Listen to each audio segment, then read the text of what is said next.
পরবর্তী ভুল যেটা আমরা দেখি সেটা হলো হাবিল আর কাবিলের ভুল। কাবিল তার ভাই হাবিলকে হত্যা করেছে, তাই না? হিংসার বশবর্তী হয়ে। ওই যে এখনো দেখবেন আমাদের সমাজে যে ভাইয়ে ভাইয়ে মারামারি, এটা সেই হাবিল কাবিলের সুন্নত। এখানে আমরা কাবিল হব না, হলে হাবিল হব। প্রয়োজনে হাবিল হয়ে থাকবো, তাও কাবিল হতে চায় না। কারণ নবী সাল্লাল্লাহু আলাইহি ওয়াসাল্লাম বলেছেন, পৃথিবীতে প্রথম হত্যাকাণ্ড সংগঠিত করেছে কাবিল।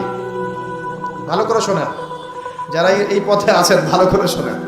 পৃথিবীতে প্রথম হত্যাকাণ্ড সংগঠিত করেছে কাবিল। এ কারণেই কিয়ামত পর্যন্ত যত মানুষ খুন হবে, এই সমস্ত খুনের পাপের একটা অংশ কাবিলের আমলনামায় গিয়ে যুক্ত হবে। মনে করায় দেই, কাবিল একজন নবীর সন্তান। কার সন্তান? নবীর সন্তান। লূত আলাইহিস সালামের স্ত্রী একজন নবীর স্ত্রী। নূহ আলাইহিস সালামের স্ত্রী একজন নবীর স্ত্রী। আবু লাহাব সর্বকালের সর্বশ্রেষ্ঠ মানব মুহাম্মদ সাল্লাল্লাহু আলাইহি ওয়াসাল্লামের চাচা। আবার ফিরআউনের ওই স্ত্রী, তার নাম, দাসীর নাম কি? আসিয়া।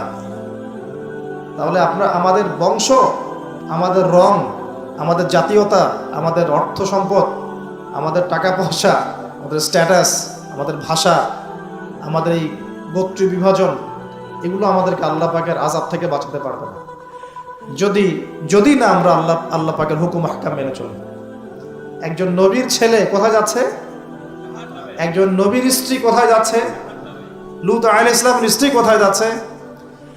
আবু জেহেল কি আল্লাহ নবী সাল্লাল্লাহু আলাইহি ওয়াসাল্লামের চাচা ছিল না?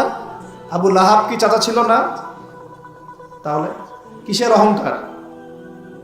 অহংকার, কিসের ফুটানি, কিসের গর্ব? শুধু তাকওয়াই পারবে আমাদেরকে সেভ করতে, আর কিচ্ছু না।